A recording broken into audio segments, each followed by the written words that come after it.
फिर से एक बार स्वागत है मेरे चैनल पर। मैं हूं राज, आप देख रहे हैं हाईवे नाइट। दोस्तों, आज की जो कहानी है ये बिमल जी ने भेजी है। बिमल जी पश्चिम बंगाल के रहने वाले हैं। तो चलते हैं उनकी कहानी में। लेकिन दोस्तों, मेरे चैनल को आपने सब्सक्राइब नहीं किया है तो सब्सक्राइब कर लीजिएगा, धन्यवाद। दोस्तों, मेरा नाम बिमल है। मैं पश्चिम बंगाल का रहने वाला हूँ। बात थोड़ी पुरानी है, लगभग 35 साल। मैं करीब 15 साल का था जब ये मेरे साथ में घटना हुई थी। हमारे गांव में एक अफवाह थी, बचपन से मैं सुनता आ रहा था, जब से मैं होश संभाला था, कि हमारे गांव में एक चुड़ैल रहती है। वो घूमती रहती है पूरे गांव में, लेकिन उसका जो मेन ठिकाना था एक नीम का पेड़ था, जो गांव के और मेन रोड के बिल्कुल पास में था। वहाँ से हमारी गांव का दूरी करीब आधा किलोमीटर या पौन किलोमीटर के आसपास था। और लोग बताते थे कि वो जो चुड़ैल है वो एक 25-26 साल की लड़की जैसी दिखती है। सफ़ेद साड़ी पहनती है, लंबे लंबे काले काले बाल उसके हैं, देखने में बहुत सुंदर है। जो गांव के बुजुर्ग लोग हैं वो बताते थे। कईयों ने दावा किया था कि हमने उस चुड़ैल को देखा है। लेकिन मैं जब बड़ा होते गया, मैं उस बात को मानता नहीं था। नहीं कि भूत प्रेत नाम का कोई चीज़ होती कहाँ है, सब ऐसे ही बच्चों की डराने वाली बातें हैं, और बच्चों को डराया जाता है इससे कहानी सुना करके। एक दिन की बात है, हमारी माँ एक रिश्तेदार के यहाँ हमें भेज रही थी। हमें मतलब मेरा एक बड़ा भाई था, वो मेरे से करीब 3 साल बड़ा था। मैं 15 साल का था, वो 18 साल का था। लेकिन बहुत ही डरपोक था। अंधेरे में भी उसको डर लगता था। घर में अंधेरे में रुक नहीं पाता था, वो बहुत डरपोक था वो। माँ हमें भेजना चाहती थी रिश्तेदार के पास कुछ सामान ले करके। एक्चुअल में रिश्तेदार क्या थी, वो हमारी बड़ी बहन थी जो शहर में रहती थी। और माँ ने कुछ बनाया था बहन के लिए, वही देने जाना था। और बोली थी कि दीदी के यहाँ रुक जाना, रात को सुबह वाली बस पकड़ करके ही आना, रात में मत आना। माँ ने मना किया था। हम लोग बात को मान लिए कि हाँ जी रुकेंगे हम। इसके बाद हम बस पकड़ करके और शहर निकल गए थे। 4 घंटे का करीब रास्ता था। हम पहुंच गए थे वहाँ पर दोपहर के बाद में।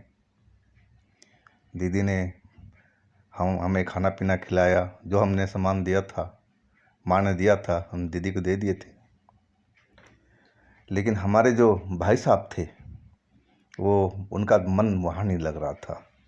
बोले चल घर चलते हैं, क्या करना है यहाँ रह करके, सामान तो दे ही दिया ना।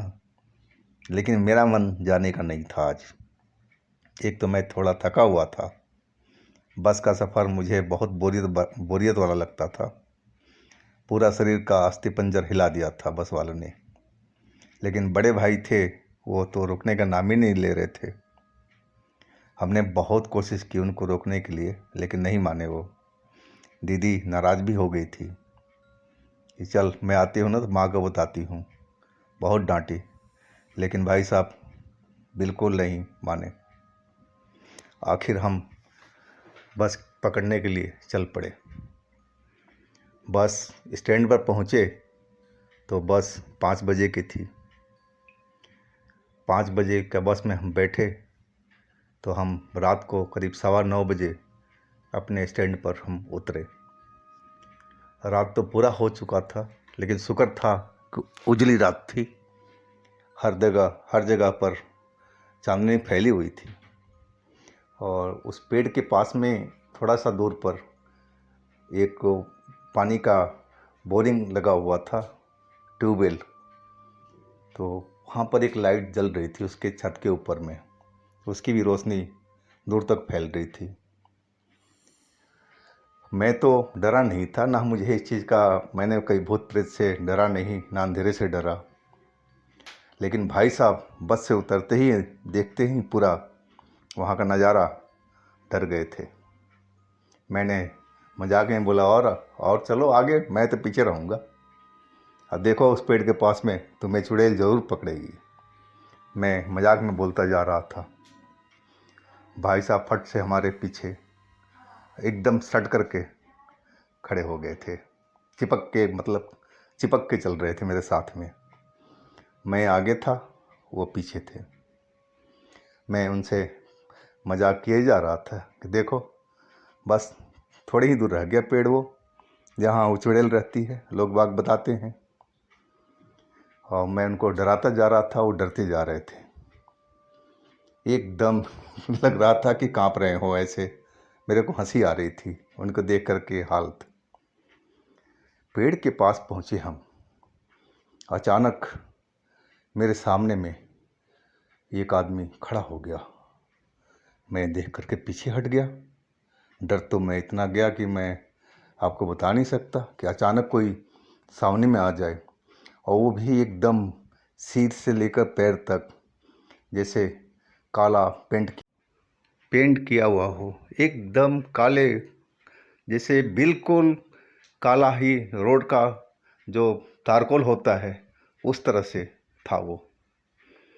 बस उसकी जो आंखें थी वो चमक रही थी, और उसके जो दांत थे वो बाहर दिख रहे थे, बिल्कुल किसी राक्षस की तरह, शैतान की तरह। मैं तो देख करके एकदम पसीने पसीने हो गया था, डर के मारे। पूरा शरीर में जैसे करंट सी दौड़ गई थी। मैं तो सुना था कि हाँ चुड़ैल रहती है, लेकिन ये तो कोई शैतान था। और भाई का तो बहुत बुरा हाल था। उसका हाथ पैर बिल्कुल कांप रहा था, और वो अचानक उसको देख करके बहुत ज़ोर से चीखा था। डर का आलम था।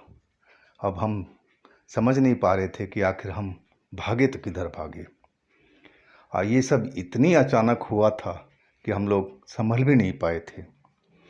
और तभी वो जो शैतान था वो मेरा गला पकड़ लिया, और एक झटके से मुझे लगा कि जिससे मेरे गले में कोई जलता हुआ अंगारा चुभा दिया हो। शायद उसका नाखून था जो मेरे गले पर लग गया था, और गला को दबाई जा रहा था वो। मेरे को सांस लेने में भी दिक्कत हो रही थी। मैं छटपटा रहा था। भाई मेरे बगल में खड़ा था। तभी मैंने देखा कि भाई उस शैतान से उलझ गया। मेरे भाई को छोड़। वो तेज़ तेज़ बोलता जा रहा था। शैतान ने मेरे भाई को एक हाथ से धक्का दिया, वो रोड पर गिर गया। वो पड़ा रहा वहाँ पर, शायद बेहोश हो गया था या डर के मारे वो उठ नहीं पा रहा था, या चोट लगी थी, जो भी था।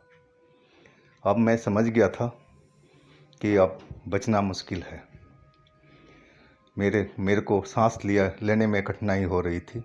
मैं अपना हाथ पैर बहुत ज़ोर से हिला रहा था कि मैं उसकी पकड़ से छूट जाऊं। उसका हाथ छुड़ाने की भी कोशिश कर रहा था, लेकिन वो बहुत मजबूती से मेरे गले को पकड़ा हुआ था। मेरे ऐसे लग रहा था कि मेरी आंखें बाहर निकल आएगी। सब कुछ धुंधला धुंधला नज़र आ रहा था। ऐसे लग रहा था कि आंखें अब बस निकली कि निकली। मेरा दम घुटा तो घुटा। और तभी एक सर्द आवाज़ किसी लड़की का गूंजा वहाँ पर। मैं देख नहीं पाया कि मैं उल्टी साइड में था। वो बोली, छोड़ो इसको, इस लड़के को छोड़ो, जल्दी से छोड़ो इसको। वो आवाज़ पर भी उस भूत ने मेरा गला नहीं छोड़ा। और तभी मैंने महसूस किया कि वो जो लड़की थी उस भूत को ऊपर उठा लिया था, और भूत मेरा गला पकड़े ही वो मेरे को भी ऊपर उठा लिया था। अचानक लड़की ने शायद पता नहीं क्या किया, वो मेरा गला छोड़ दिया। मैं करीब 2 फुट ऊपर में उठा हुआ था, और नीचे गिरा तो मैं बैलेंस नहीं रख पाया। मैं ज़मीन पर, रोड पर गिर चुका था। मैं कुछ पल तो सोच ही समझ नहीं पाया कि आखिर यहाँ हो रहा है तो क्या हो रहा है। मैं जब सचेत हुआ तो पीछे मुड़ कर देखा, वो लड़की उसको पकड़े हुए अब मेन रोड की तरफ लेके जा रही थी। उसकी जो सफ़ेद साड़ी थी वो एकदम चांदनी रात में चमक रही थी, उसके बाल लहरा रहे थे। मैं समझ गया कि जो गांव वाले बोलते थे शायद वो वही चुड़ैल है, या वही आत्मा है, या वही भूत है। शायद हम लोग के रक्षा के लिए, बचाव के लिए वो आ गई है। और वही हुआ। वो कुछ मिनटों के अंदर में वापस हमारे पास में खड़ी थी और हमें डांट रही थी, तुम लोग कहाँ से आ रहे हो, इतनी रात को आने क्या मतलब था।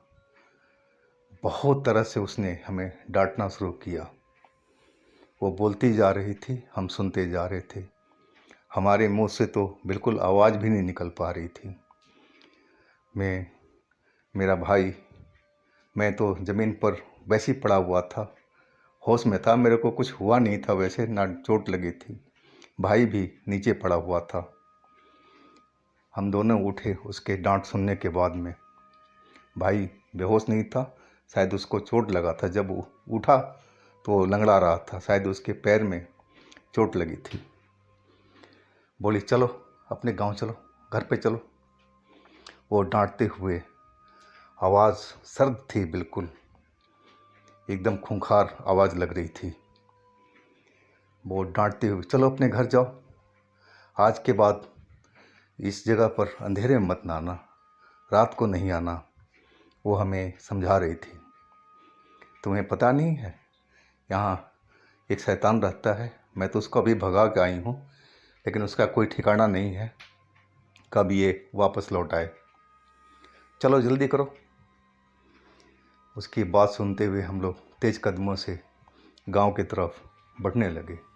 भाई को मैंने सहारा दे दिया था, मैं उसको हाथ पकड़ लिया था, क्योंकि चलने में उसको थोड़ा कठिनाई हो रही थी, लेकिन फिर भी हम तेज़ कदमों से निकल रहे थे। तभी वो बोली, कहाँ गए थे तुम लोग। मैं डरते डरते बोला, मैं अपनी दीदी के पास में गया था शहर। तो वहीं क्यों नहीं रुक गए। यानी कि बस मेरे भाई की वजह से। फिर वो कुछ नहीं बोली, बोले ठीक है चलो आगे चलो। अब हमारा गांव बिल्कुल पास आ गया था और उसकी आवाज़ आनी, डांटना बंद हो चुका था। मैं पलट कर देखा तो हमारे पीछे अब कोई नहीं था। पूरी चांदनी रात में चमक रहा था, लेकिन वो लड़की कहीं नज़र नहीं आ रही थी। वाकई में जैसे गांव वाले बताते थे कि वो खूबसूरत है, सही में खूबसूरत थी। उसका बाल भी बड़े बड़े लहरा रहे थे। साड़ी, जो सफ़ेद साड़ी थी, वो भी उस पर बहुत सूट कर रही थी, लेकिन थी तो चुड़ैल ही ना। हम आगे बढ़ते जा रहे थे। मैंने भाई को बोला, देख भाई, ये बात माँ को बताया तो समझ ले कि माँ तेरा क्या हाल करेगी, और तेरे साथ मैं भी पीछा जाऊँगा। माँ तुझे छोड़ने वाली नहीं है, और तुझे पीटेगी तो मुझे भी पीटेगी। इस बात का ध्यान रखना कि इस बात को हमें किसी को बताना नहीं है। इसी में हम लोग को दोनों की भलाई है। भाई मेरी बात को समझ गया था, बोला कसम से हम नहीं बताएंगे। यानी कसम से ये भी ले ले कि आज के बाद हम इस जगह पर जो रास्ता है कभी रात के टाइम नहीं आएंगे, ये भी कसम ले ले। बोला हाँ। इसके बाद हम अपने घर को चले गए और ये बात हमने अपने माँ को, चाहे किसी गांव वालों को नहीं बताया। लेकिन वो ऐसी कोई चुड़ैल नहीं थी। हमें तो लगा कोई आत्मा है, नेक दिल आत्मा है। चुड़ैल का उसमें कोई हमें लक्षण नहीं दिखा था। कि लोग बताते थे कि चुड़ैल खतरनाक होती है, लोगों को मारती है, पकड़ती है, ऐसा उसमें कुछ नहीं था। बहुत ही नेक दिल आत्मा थी, तभी तो हमें बचाने के लिए हमारे पास में आई थी। तो दोस्तों आज की थी ये कहानी। अगर आपके पास भी कोई कहानी है, कोई आप बीती है, कोई घटना है, तो हमें इंस्टाग्राम पर या व्हाट्सएप नंबर पर आप शेयर कीजिए। हम आपकी कहानी को ज़रूर बनाएंगे और हमारे चैनल को सब्सक्राइब कीजिएगा, लाइक कीजिएगा, शेयर कीजिएगा। कल हम फिर मिलते हैं एक नई कहानी में। आप लोग अपना बहुत बहुत ध्यान रखिएगा। भगवान आपको खुशी मंगल रखे। नमस्कार।